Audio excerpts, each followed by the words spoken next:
तो सर 6 महीने के लिए हमारा प्लान क्या रहना चाहिए ताकि हम अपनी मन चाहे कॉलेज में एडमिशन ले सकें, मन चाहे रैंक ला सकें? क्या अभी भी 98 परसेंटाइल या 99 परसेंटाइल से ऊपर हम स्कोर कर सकते हैं 6 महीने के इंटरवल में? इनफैक्ट आप ये वाले भी चैप्टर्स कवर कर लेते हो, more than 50% of the class 11th का पोर्शन कवर हो जाएगा। सर मैं खेलने भी जाऊंगा, मैं जिम भी जाऊंगा, अब वो टाइम जा चुका है। अब आपको पूरा का पूरा कंप्लीट टाइम जो है वो आपको अपनी पढ़ाई को देना है जी। जो बच्चों की पढ़ाई अच्छी चल रही है उनके लिए भी ये प्लान वैलिड है, जिनकी अच्छी नहीं चल रही उनके लिए तो है ही है। हेलो बच्चों, बहुत बहुत नमस्कार। तो जेईई मेंस के फर्स्ट अटेम्प्ट में, दैट इज जनवरी अटेम्प्ट में, अभी बचे हैं 6 महीने। ठीक है, जनवरी वाले महीने को नहीं काउंट करते हैं, वो लास्ट वाला महीना होता है। तो सर 6 महीने के लिए हमारा प्लान क्या रहना चाहिए ताकि हम अपनी मन चाहे कॉलेज में एडमिशन ले सकें, मन चाहे रैंक ला सकें? अब तक हमारी हालत जैसी भी हो, जो बच्चों की पढ़ाई अच्छी चल रही है उनके लिए भी ये प्लान वैलिड है, जिनकी अच्छी नहीं चल रही उनके लिए तो है ही है। इस वीडियो में हम लोग बात करने जाएंगे कि भाई क्या अभी भी 98 परसेंटाइल या 99 परसेंटाइल से ऊपर हम स्कोर कर सकते हैं 6 महीने के इंटरवल में? दूसरा, सर क्या लिस्ट ऑफ इंपॉर्टेंट चैप्टर्स होंगे मैथमेटिक्स के, हमें प्रेफरेंस क्या रखनी चाहिए? फिर बैकलॉग और रिवीजन हम अपनी कैसे कंप्लीट करें सर? और रिसोर्सेज मतलब कहां कहां से हमें क्वेश्चन प्रैक्टिस करने हैं, कहां से लेक्चर्स देखने चाहिए? ठीक है, सारी बातें डिटेल में करेंगे। सबसे पहले ये वाला जो सवाल है, इसको भाई एकदम रिलैक्स होकर आप ये चीज सोचो कि ऐसा पहले भी, आज से पहले जो आपके सीनियर्स रहे हैं जिन्होंने ये एग्जाम दिया है, उन्होंने भी ये करके दिखाया है। जिसने इस प्लान को फॉलो किया या जिसने अपने अंदर एक चेंज लाया और निश्चय किया या फिर उसने सोच लिया कि अब मैं अपना टाइम वेस्ट नहीं करूंगा, अब मुझे पढ़ाई करनी है, तो वो हर एक बच्चा या हर एक बच्ची अपना मनचाहा स्कोर लेकर आया है। तो क्या सर अभी भी पॉसिबल है? 100% पॉसिबल है। अपने दिमाग में इस चीज को लेकर कोई भी डाउट मत रखिएगा प्लीज। ठीक है, अभी भी लाई जा सकती है, बस आपको अब क्या है, थोड़ा सा मेहनत का अमाउंट अपना बढ़ाना है, सीरियस हो जाना है, सारे डिस्ट्रैक्शंस को अवॉइड कर दीजिए और इन 6 महीनों में अपने आप को स्टडी टेबल के साथ इतना जोड़ कर रखिए कि भाई बाहर की दुनिया में क्या हो रहा है हमें उससे कोई मतलब ही नहीं है सर, हमें फर्क ही नहीं पड़ता है। तो अब आपको बहुत फोकस होकर पढ़ाई करनी है, बहुत ज्यादा हार्डवर्क करनी है। ठीक है, और जो कि बाकी लोग कर रहे हैं, ठीक है, और वो भी आप ऐसा बोल सकते हो कि नीड ऑफ एन आवर है। ठीक है जी, तो पहले तो इस डाउट को अपने दिमाग से क्लियर करूं, फिर मैं आता हूं कि सर प्लान क्या है। तो सबसे पहले अगर मैं बात करूं, आप किसी भी चैप्टर को चाहे रिवाइज कर रहे हो, चाहे आप उसको पहली बार पढ़ रहे हो, तो आपको क्या करना है, हर एक चैप्टर में सबसे पहले क्लास नोट्स अपने कंप्लीट करने हैं। ठीक है, अगर क्लास नोट्स बने हुए हैं तो बहुत अच्छी बात है, बट कोई 11th का चैप्टर है, कोई 12th वाला बच्चा मेरी आवाज सुन रहा है और वो 11th के किसी चैप्टर के लिए अब पहली बार उसको पढ़ रहा है, तो वो क्या करेगा, शॉर्ट में नोट्स बनाओ, मतलब कंसाइज नोट्स जिसको हम बोलते हैं। फालतू की चीजें मत लिखो, सिर्फ शॉर्ट में आप नोट्स कंप्लीट कीजिए। उसके बाद में मेन फोकस रहना चाहिए आपकी क्लास इलस्ट्रेशंस पे। क्लास में जो जो सवाल आपको करवाए गए हैं उन क्वेश्चंस को आप ध्यान से, पहले जब टीचर समझा रहे हैं तब सुनो, उसके बाद में जो अच्छे सवाल है आपको लगे कि यार ये थोड़ी इसकी कैलकुलेशन ट्रिकी है या इसका कॉन्सेप्ट मुझे कम समझ में आया, उनको रीअटेम्प्ट करके देखो। उसके बाद में डिब्बी जो आपको लेक्चर के साथ दी जाती है, जो कि मैं जनरली प्रोवाइड करता हूं हर लेक्चर में, या फिर डिब्बी अगर आपके पास में नहीं है तो लेक्चर के साथ डीपीपी मिलती है तो डीपीपी सॉल्व करो। उसके तुरंत बाद आप आ जाइए पीवाईक्यूज पर। ठीक है, पीवाईक्यूज कौन कौन से ईयर के ये मैंने लिख दिए हैं। पर चैप्टर आप कोशिश करो कि 50 से ज्यादा पीवाईक्यू सॉल्व कर सको। There is no upper limit of the practice. कोई बच्चे बोले सर मैं तो 70 कर लूंगा, 80 कर लूंगा, अगर तुम्हें टाइम अलाउ करता है तो ठीक है, आप ये काम कर सकते हो। ठीक है, बट मिनिमम आपको 50 पीवाईक्यू सॉल्व करने हैं डिफरेंट वैरायटी के, इस ऑर्डर में, पहले 2026 के, फिर 25 के, फिर 24 के, फिर 23 के, फिर 22 के। अगर आपको लगता है कि आपके 50 2023 तक ही पूरे हो गए, ठीक है, फिर नेक्स्ट चैप्टर पे मूव कर जाओ, क्योंकि आपको तीनों सब्जेक्ट्स लेकर चलने हैं। ठीक है, अब सर सोर्सेज की बात की जाए तो हमें ये लेक्चर्स कहां से देखने हैं? अगर हम अपने किसी बैकलॉग वाले चैप्टर को कंप्लीट कर रहे हैं या फिर हम किसी चैप्टर का रिवीजन करना चाहते हैं, तो भाई आप क्या करोगे, सोर्स वन शॉट लेक्चर्स आप उठा लीजिए। मंजिल वाला, मतलब सॉरी, जेई वाला जो हमारा चैनल है उसमें मंजिल सीरीज है, काफी सालों से चलती आ रही है, बहुत पॉपुलर है, बच्चों ने बोला है, इनफैक्ट टॉपर्स ने भी बोला है कि हम रिवीजन के पॉइंट ऑफ व्यू से हम इनको यूज करते थे सर, बहुत हेल्पफुल रहे। बहुत सारे बच्चों ने ये भी बोला है सर मैंने बैकलॉग अपना मंजिल से कवर किया है। तो जेई वाला चैनल पर मंजिल में आपको वन शॉट सभी चैप्टर्स के मिल जाएंगे और 2-2 3-3 वैरायटी के मिल जाएंगे, मतलब 4-5 साल से चल रही है, तो आपको हर चैप्टर के 2-3 वीडियोस मिल जाएंगे, तो जिससे आपकी फ्रीक्वेंसी मैच हो आप उनसे पढ़ाई कीजिए। या फिर पीडब्ल्यू जेई चैनल हमारा है, नया चैनल है, पिछले साल स्टार्ट किया था, उसमें फिजिक्स की, केमिस्ट्री की और मैथ्स की एक सीरीज चल रही है। मैथ्स की सीरीज में मैंने ही 6 चैप्टर कंप्लीट करवाए हैं क्लास 11th के, आप वो भी देख सकते हैं। उसके आगे भी थोड़े दिन में उस सीरीज को भी कंटिन्यू करेंगे, आगे लेकर आएंगे। बट फिर भी अभी आप आपका काम ना रुके तो मंजिल से भी आप अपने चैप्टर्स को कंप्लीट कर सकते हैं। उसके बाद में वन शॉट से आपने लेक्चर देख लिया, उसके क्वेश्चन सॉल्व कर लिए, फिर आप पीवाईक्यूज पे चले गए।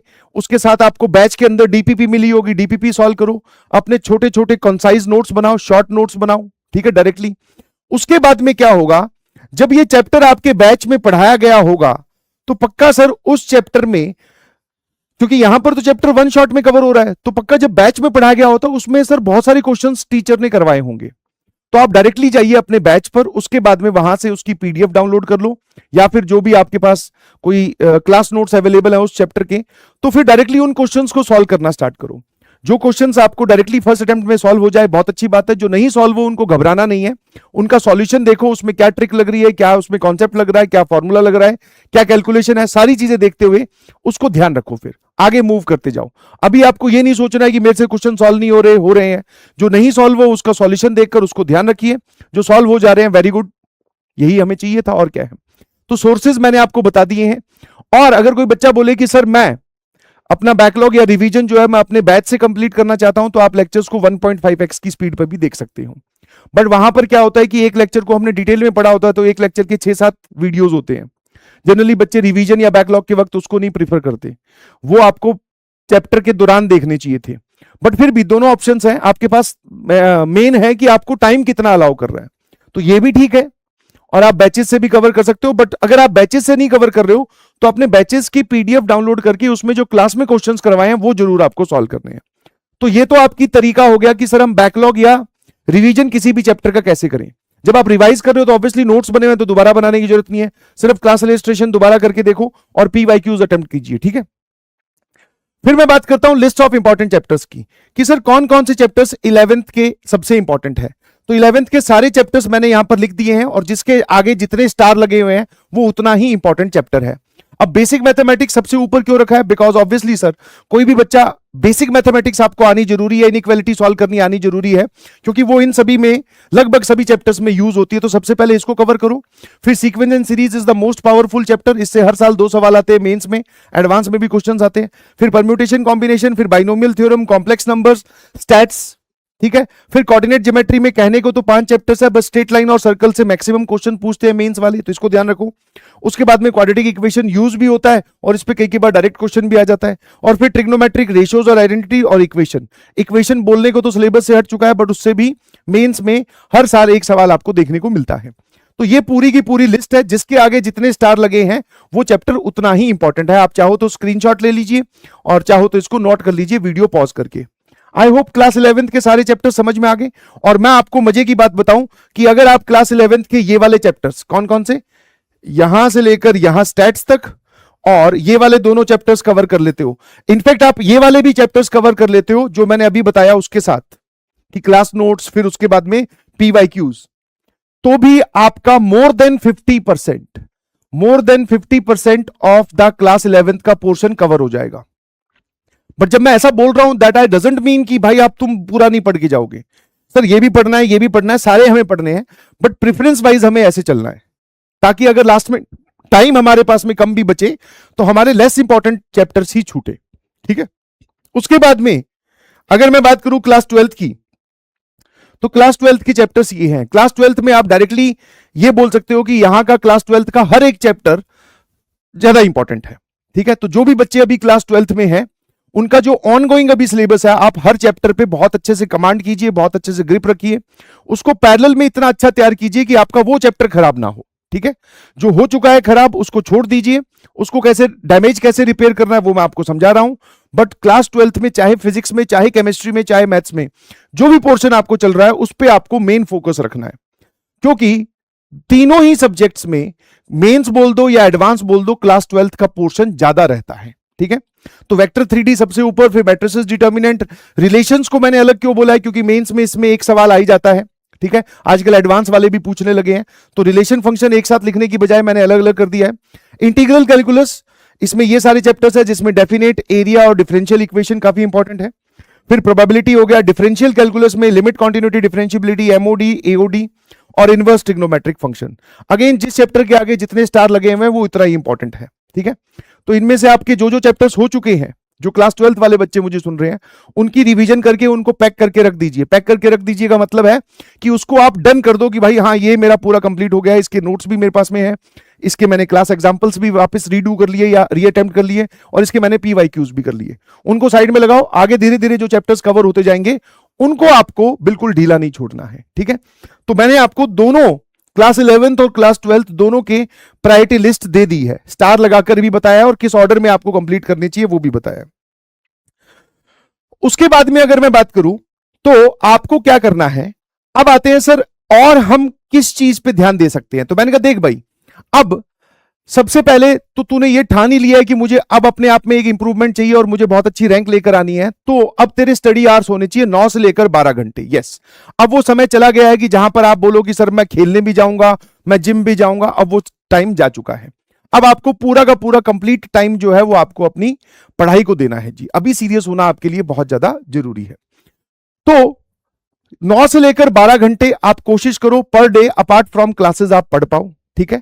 इसको अचीव करने की कोशिश करनी है, ठीक है। 9 नहीं हो रहे, 8 हो रहे हैं, ठीक है, उसको कोशिश करो। कहां पे टाइम वेस्ट हो रहा है उसको और इंप्रूव करने की कोशिश करो। 6 से 7 घंटे की आप स्लीप ले सकते हो, बिकॉज ऐसी जब भी वीडियो बनती है तो बच्चे जनरली कमेंट करते हैं कि सर सोएं कितनी देर। तो सोने का मतलब ये नहीं है कि भाई आप 4 घंटे या 3 घंटे ही सोकर काम चला रहे हो, उससे आपका दिमाग इतना फ्रेश नहीं रहेगा, आपकी एफिशिएंसी उतनी बढ़िया नहीं आएगी। तो 6 से लेकर 7 घंटे की आप एक नींद ले सकते हैं बहुत बढ़िया से, आराम से, ताकि आपको एफिशिएंटली वर्क भी करना है। आपका जैसा कि मैंने बोला मेन फोकस रहना चाहिए अभी क्लास 12th के ऑनगोइंग टॉपिक्स पर, और साथ साथ में आप पुराना अपना क्लास 11th का पार्ट जो है वो रिवाइज करेंगे। अब सर बैकलॉग और रिवीजन हमें कैसे करना है, तो मैंने कहा देख 6 जुलाई से लेकर 25 अक्टूबर तक भी 2-2 वीक के, अगर ये एक वीक का स्लॉट नहीं है, 2-2 week, 2 week 2 week 2 week 2 week 2 week 2 week 2 week 2 week 1 2 3 4 5 6 7 8 slot तो हमारे पास में 2-2 वीक के हैं। अगर हम ये सोचें कि भाई मैथ्स का एक कोई चैप्टर क्लास 11th का या क्लास 12th का मैं इन 2 वीक्स में निपटाऊंगा, क्योंकि सर आपने जो टास्क बताया वो एक दिन में करने वाला नहीं है, हमारी ऑनगोइंग क्लासेस भी है। मैंने कहा तेरी बात से एकदम सहमत हूं भाई, तो तुझे एक चैप्टर को कंप्लीट करने के लिए 2 हफ्ते दिए हैं, जिसमें तू नोट्स भी बनाएगा, क्लास इलस्ट्रेशंस भी करेगा, डीपीपी भी करेगा, पीवाईक्यूज भी करेगा, है ना। ये सारे काम करने के लिए तुझे एक चैप्टर के लिए, मैथमेटिक्स के लिए 2 वीक दिए। तो सोच तू कितने चैप्टर्स कंप्लीट कर सकता है, 1 2 3 4 5 6 7 8 चैप्टर कंप्लीट कर सकते हो। और सर आप तो अक्टूबर में रुक गए, उसके बाद में नवंबर, दिसंबर और आधी जनवरी भी है। तो मैं आपको सिर्फ यहां से 2-2 वीक का शेड्यूल दिखाकर यह बताना चाह रहा हूं कि भाई अभी टाइम है और बहुत आसानी से इसको अचीव किया जा सकता है। इसके आगे आप टारगेट लिखो कि आपको मैथ्स का कौन सा चैप्टर कंप्लीट करना है। अब सर अकेला मैथ्स तो पढ़ नहीं रहे हैं, तो इसीलिए तो मैंने बोला 2 वीक, साथ में आप फिजिक्स का भी रखो, साथ में आप केमिस्ट्री का भी रखो। 2 वीक में आपको 3 चैप्टर्स कंप्लीट करने हैं, एक फिजिक्स का, एक केमिस्ट्री का, एक मैथ्स का। अब फिजिक्स और केमिस्ट्री में क्या प्रायोरिटी ऑर्डर होगा वो मैं नहीं बता सकता, उसको आपको फिजिक्स और केमिस्ट्री वाले टीचर्स बताएंगे। बट मैथ्स में क्या प्रायोरिटी ऑर्डर होना चाहिए वो मैंने आपको बता दिया है, ठीक है। तो इनके आगे आप अपने ये पूरा एक पेज पे लिखो, इनके आगे कौन सा चैप्टर आपको कंप्लीट करना है मैथ्स का, let's say sequence and series, उसके क्या क्या काम करने हैं वो ब्लॉक बनाओ, जो जो काम होते जाए टिक करते जाओ। समझ गए कि नहीं समझे। तो ये आपका 25 अक्टूबर तक का प्लान है, और एक बार आप इस प्लान पे चलते गए 2-2 वीक के हिसाब से, उसके बाद में आप समझ जाएंगे कि नवंबर, दिसंबर और जनवरी भी हमें कैसे यूज करना है। I hope this is clear to everyone. और साथ में जो हमारा on going parallel class 12th का टॉपिक है या क्लास 12th का पोर्शन है, उसको नहीं हैम्पर होने देना है, उसका कोई भी चैप्टर अब हमारा कमजोर नहीं जाना चाहिए, ठीक है भाई। उसके बाद में लास्ट में कुछ बातें अगर मैं करूं तो नेचर ऑफ द मैथमेटिक्स की बात की जाए, जो मेंस में आता है उस प्रकार का नेचर, वो ये है कि भाई मैथ्स जो है वो जनरली एक तो लेंथी आती है और एक डिफिकल्ट आती है, या तो डिफिकल्ट होगी या फिर लेंथी आएगी, कैलकुलेटिव क्वेश्चंस होंगे, तो आपको उसी हिसाब से प्रैक्टिस करनी भी है, ठीक है।